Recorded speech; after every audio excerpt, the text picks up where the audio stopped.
Саламатсыздарбы, урматтуу мекендештер. Сиздерди көргөнгө абдан кубанычтамын. Өзгөчө кечеги күтүүсүз окуялардан кийин мындай жолугушуу майрам, чыныгы майрам катары сезилет экен.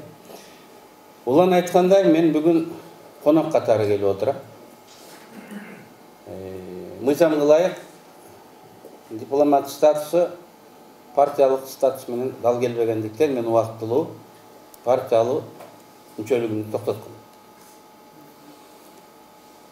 Кече тергөөчү берген көп суроонун бири, партиялыгыңызды токтотсоңуз, эмнеге партиянын офисине барасыз, эмне партиялаштар менен сүйлөшөсүз, ушул законго туура келеби деп айтты. Мен айттым, менин аялым азырга чейин партиянын мүчөсү, мен аны менен күнүгө жолугам. Десем, ал да күлүп жиберди да, өзүнүн суроосунун абсурд экенин күлүп жиберди.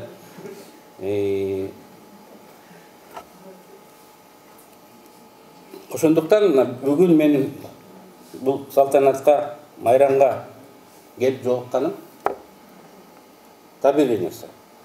Бүгүн бул жерде чынын айтканда саясий иш-чара эмес, тууганчылык иш-чара болуп атат десем мен жаңылбайм. Урматтуу атамекенчилер, 1992 жылы 7 ноябрда Ысык көл мейманканасында Атамекен партиясы түзүлгөн. Анда мен 32-33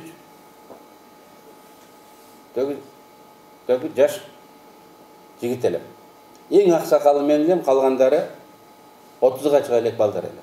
Мына бүгүн биз 60-тан аштык. Көп айтат, Атамекен 30 жылда эмне кылып койдуң ага?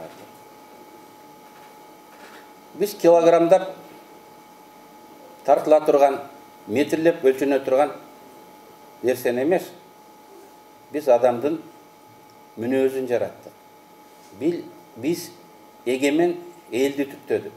Демек, бүгүнкү Кыргызстан мамлекетин түптөдүк деп айта алабыз. Эгемен элдин мүнөзү директива менен, указ, приказ менен түзүлбөйт. Ал карапайым адамдардын күрөшү менен, алардын эңсөө тилегинин күчү менен түзүлөт экен. Мына Атамекен так ошондой партиялардан болобуз. Атамекенчилерге куугунтуктоолор көп болду.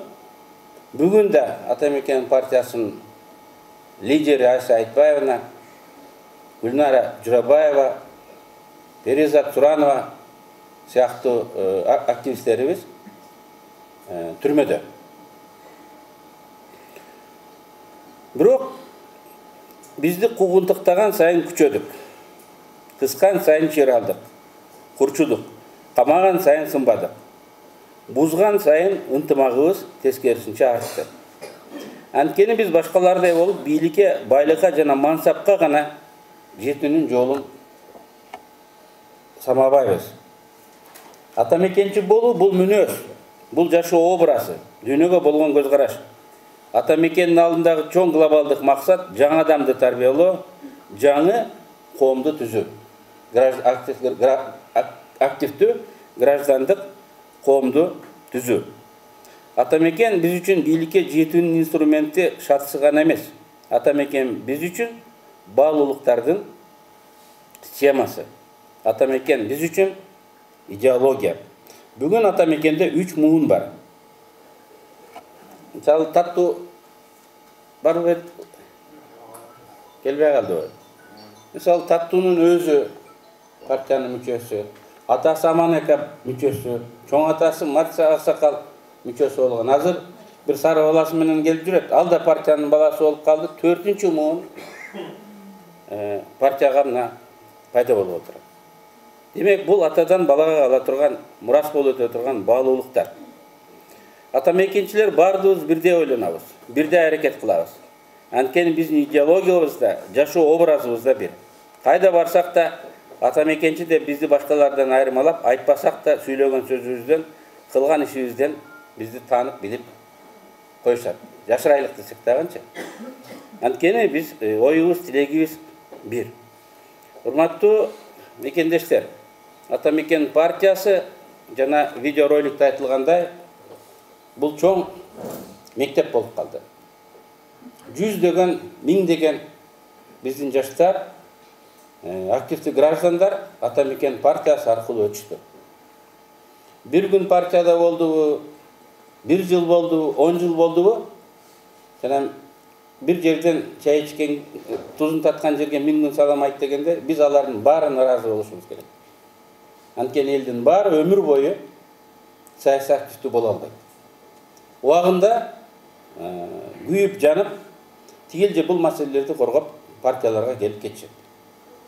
Атамекенден көптөгөн ушул саясий биздин ишмерлер биз аркылуу таанылып, биз аркылуу тажрыйба алып, азыр ар жерлерде эмгектенип жүрүшөт. Мына бүгүнкү сиздердин иш-чараңар Ася жок түрмөдө. Мурун Ася чуркап жүрүп ушундай иштерди жашайт эле. Раматылык болот жер барын жашайт эле, алдарыбызда жок. Мен да жаныңарда жокмун. Мына бүгүн ушуну партиянын жаңы мууну жаш мүчөлөрү өз алдынча уюшуп, тарыхты эстеп, партиянын баштаган жолун андан ары улантайлык деген ниетте бүгүнкү 30 жылдык партиянын юбилейин белгилеп иш-чара өткөрүп жатат. Муун мына ушинтип алмашат экен. Акырындап, бирок күтүүсүздөн алмашат экен. Мына биз кеттик, жаңы партия лидерлери пайда болду. Партия лидери бул дайындалбайт экен. Ал элдин арасынан өзү сурулуп чыгат экен. Урматтуу мекендештер, бардыгыңыздарды бүгүнкү партиянын жаралган күнү менен, байрамыңыздар менен куттуктайм. Тилектер орундалсын, максаттарга жетели. Кыргызстан бизден кийинки муундар сыймыктанган бакубат эркин өлкөгө айлансын. Рахмат.